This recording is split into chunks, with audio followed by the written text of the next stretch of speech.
Welcome back, Amiibros, to Bloodstained, Curse of the Moon. In the last episode, Zangetsu began his crusade against the demons that plague this land, gaining 2 new party members in the process.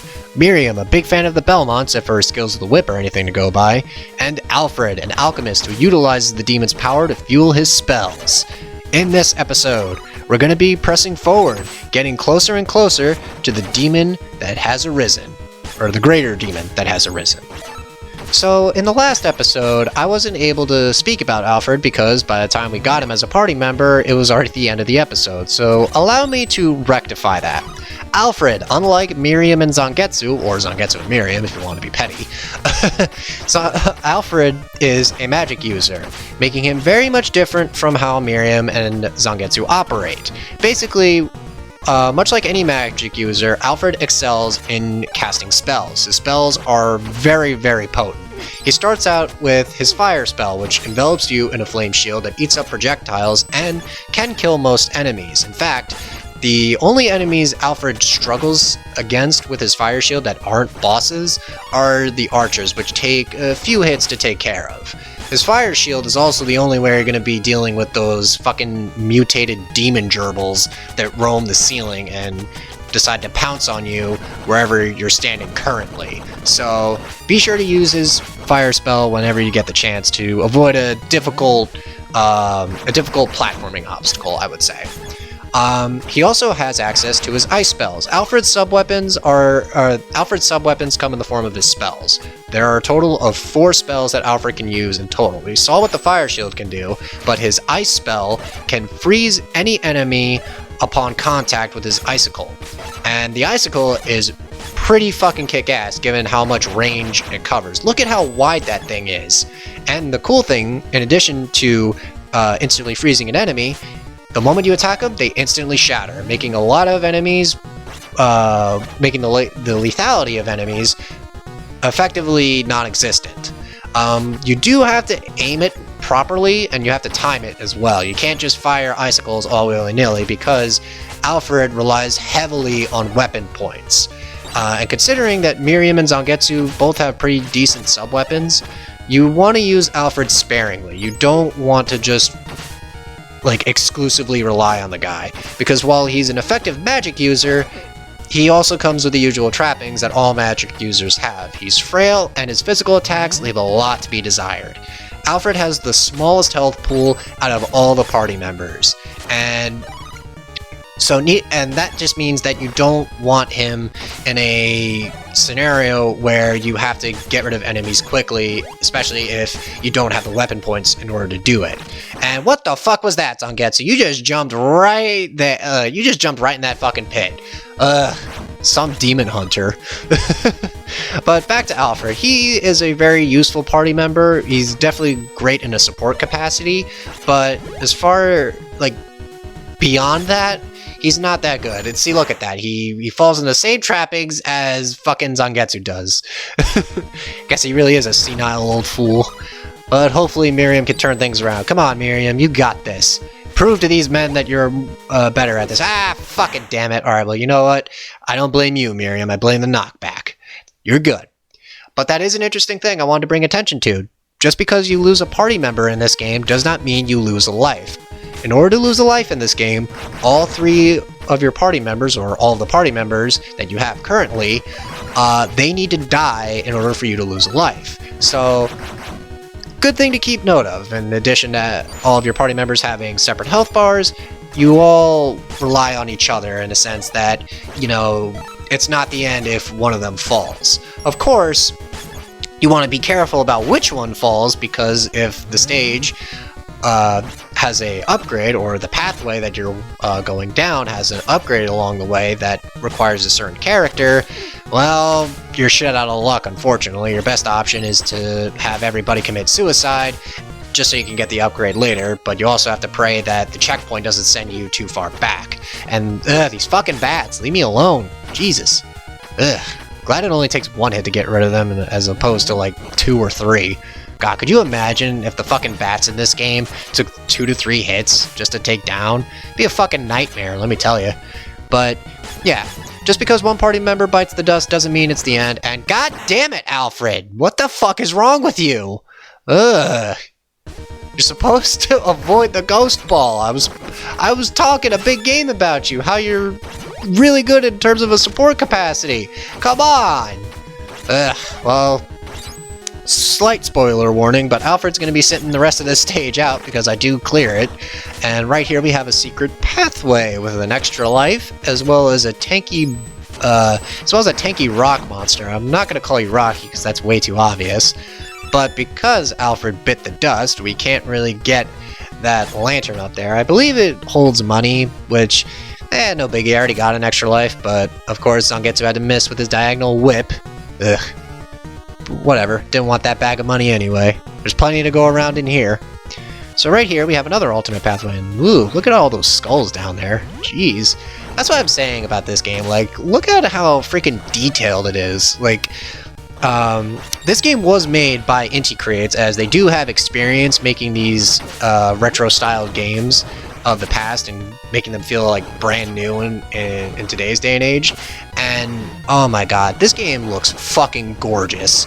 You know, like, in spite of its darker atmosphere and tone, that I love how they didn't use that as an excuse to make the game look drab, dull, or like uninteresting. You know, they used the bit aesthetic to really make the colors pop and the locations feel so iconic. You know what I mean? Because like every time I boot up this game, and I've played this game quite a few times, every time I boot it up, I can instantly recognize a place or a section and whatnot, despite this game having multiple pathways and me not really exploring all of them at the time of this upload. But yeah, no, like, just the coloration and the sprite-based aesthetic is just, it's so damn good, in my opinion. Like, Inti Creates really do excel at making a classic bit-style game, or with a bit aesthetic. Curse of the Moon is it's an enhanced 8-bit. It uses an enhanced 8-bit aesthetic, because there's no way a game like this could exist on like the NES or hell, even Sega Master System if you wanted to, you know, get a little risque with all of it. But yeah, no, I really love how this game looks, and just the music is also the cherry on top of it all. We're not at what I consider to be the best track, or we're not at what I consider to be the best tracks in the game, but I can definitely say that the music in this game does not disappoint at all. What Miriam got there was a health upgrade. Pretty much, health upgrades, how they operate, they are quite different from an expansion to your weapon points, where with the weapon points, everybody shares them. The health upgrades, only one character in your party is allowed to have them. So considering that Miriam was able to slide and get the health upgrade, she got it first. So her health bar is fully upgraded, meanwhile Zangetsu and Alfred stay the same. So here we are with our next boss, Valefor. This greedy demon will construct steps made out of coins for you to climb. The steps are too high to get close to him, however, so you'll need to slash at the coins to make it less steep. Fortunately, because Valefor is so freaking greedy, slashing at the coins does damage in addition to hitting him in the fucking face. He'll move the large pile of money to different sides of the stage before putting those hands to use and attempting to crush you. After this, Valefor will summon gold-plated minions that will soon die from his own attack. In my opinion, Miriam is a good choice for this fight, given the range of her whip and sub-weapons. Zangetsu as well, given his quick strikes and short range. But yeah, Valefor is really fucking easy. Like, you should have no trouble with him. Of course, I say this, and Miriam's almost dead despite having the fucking health upgrade. But as you can see, her whip just chews through the pile of money like it ain't no thing. But now, because Miriam is taking too much punishment, and I'd rather not eat my own words, I'm gonna switch to Zangetsu. Look at that. Booyah! Cutting down your wealth, Scrooge McDuck. Or whom I can Valefor probably killed Scrooge McDuck and claimed his money pile as his own. Wouldn't surprise me, given the amount of coins he has. But after defeating Valefor, his desperation attack will see him raining down his coins from the sky, and as he does this, the screen gets brighter and brighter, making it harder to see where the coins are landing. In my opinion, it can be a pain to avoid, but as long as you move back and forth constantly, you should be able to avoid the coins hitting you. And if you do, you get an extra life, as always.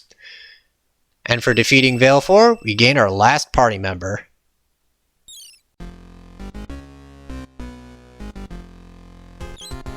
Cursed Shardbinder, you carry the power of numerous demons. Very perceptive of you. I require the demon's power to achieve my revenge. At this moment, our objectives align.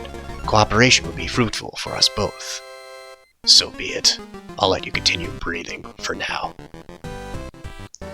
Wow, Zangetsu, you really are just the pinnacle of conversation and friendliness, man. Eek. Anyway, we just gained our last party member, Jeeble, who is basically the Alucard of this game. Jeeble, he could summon darkness with the Y button, which take the form of bats. Didn't know darkness could do that. He has Immortal Metamorphosis, where if you press the X button, he'll transform into a bat, which costs weapon points to use. He can also excel, or he can speed up or ascend quicker while in this form by pressing the Y button in any direction. And as you can see, his darkness attack has quite the spread to it. But now, next to Miriam, Jeeble is my favorite to play as. He is a damn useful party member, and if you want to get to higher places that Miriam or Zangetsu or even Alfred can't access to, Jeeble is your man. Now, unlike the others, Jeeble doesn't really have a sub-weapon or a set of sub-weapons that he can use.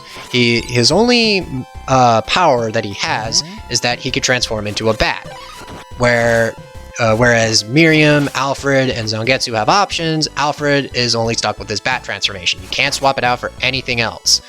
Now, some might see this as a drawback, but in reality, it really isn't. Because again, Alfred's bat form, assuming you have the necessary amount of weapon points, can get you to places that, again, Miriam, Zangetsu, or Alfred couldn't.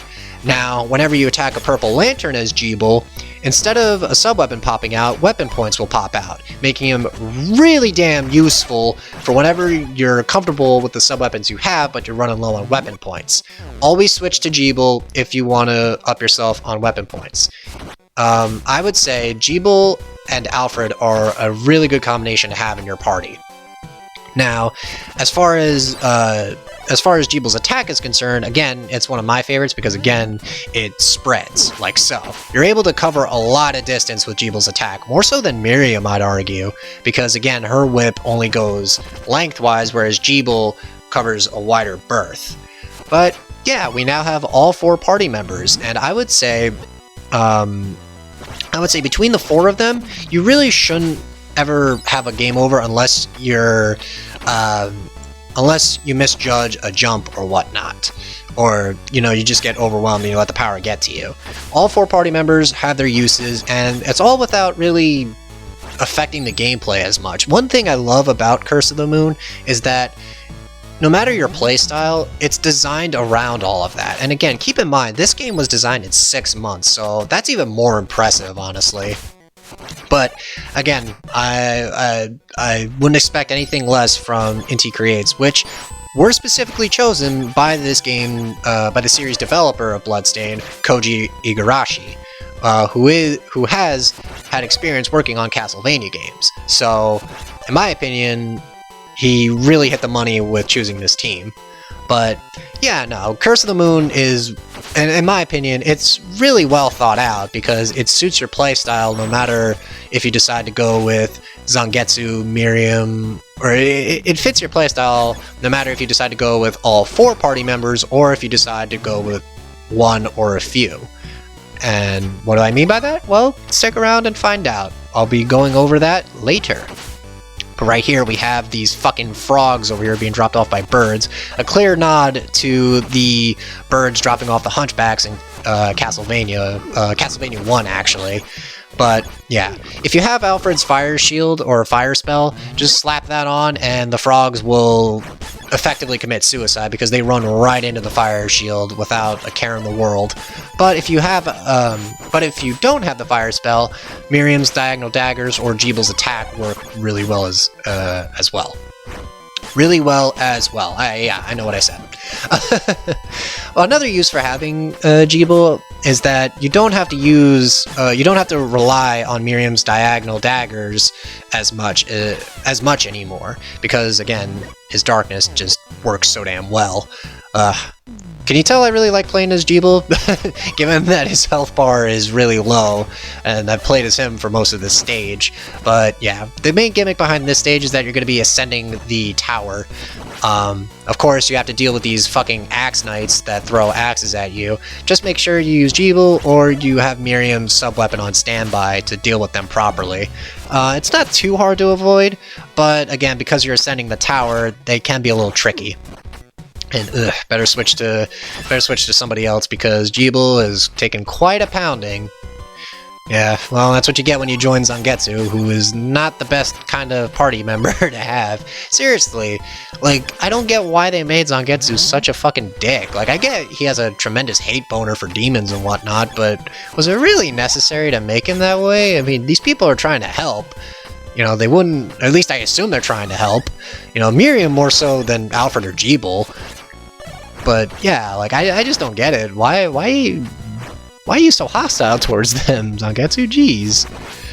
Oop, almost got hit by the fire there. Yeah, despite how easy this game can be at times, there are plenty of, like, ball-clenching moments, to be sure. These fucking torches right here, they'll drop a fireball, but it'll rise throughout for a bit, so you want to watch where it is. I don't know why I keep switching to Jeeble. Like I said, I like playing as him, but not when his health is this low, because, again, if a party member dies, while it's not a life lost, it does send you back quite a ways, and while a particular section may have been made easier because of a certain party member, well, it gets made a little bit more difficult when you don't have that party member that made it easy in the first place. I know what I said. I know that sounded complicated, but fuck it, I'm gonna roll with it. Right here we have these little ghost phantoms. Away with thee! Away with thee!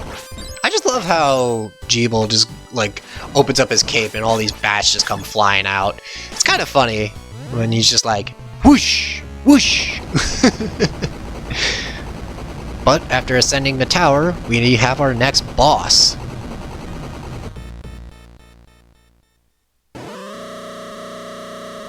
Crushing your fucking eardrums in the process, it's Valak. Valak will start the fight with his two heads. The bottom will shoot fire, while the top will attack you with indigestion, or basically lethal gas bubbles, as far as I can tell. I mean, that's what they look like. You can extinguish the fire using Miriam or Zangetsu, the latter working best given his attack speed. But once you damage Valak enough, the fight isn't over, just the first phase. The second phase will start with Valak combining his two heads into one, with his body being used as an obstacle to keep you from standing in one spot. So, yep, after you deal with the two heads, he'll then combine into one, becoming Slifer, the Sky Dragon! And yes, I had to hand that up. Wow, look at you. You're no less loud, Jesus Christ. But with his uniformed head, Valak will then spew a massive fire blast your way. Don't stand on the platform suspended in the air, because that's a surefire way of gaining a lot of damage. What you're going to want to do is you're going to want to jump down, and you can either be standing or ducking. The fire won't hit you. It does in Nightmare mode. I don't know why, but I'm not complaining. And fuck, no, Jeeble! Jeeble, no! God damn it, Jeeble! Oh, you had one job. Ugh. But yeah, I committed suicide because I wanted everybody to finish this fight off. But yes, as you can see, Valak's teeth, or Valak's body, will become an obstacle, preventing you from going down lower. So you're literally forced to switch between the two platforms right there. And unlike previous bosses, Valak does not have a desperation attack. So, or unless his one head is the desperation attack, in which case I'd say that's the hardest to avoid. But that'll do it for this episode. Next time on Bloodstained Curse of the Moon, we get farther to the castle. See you guys then.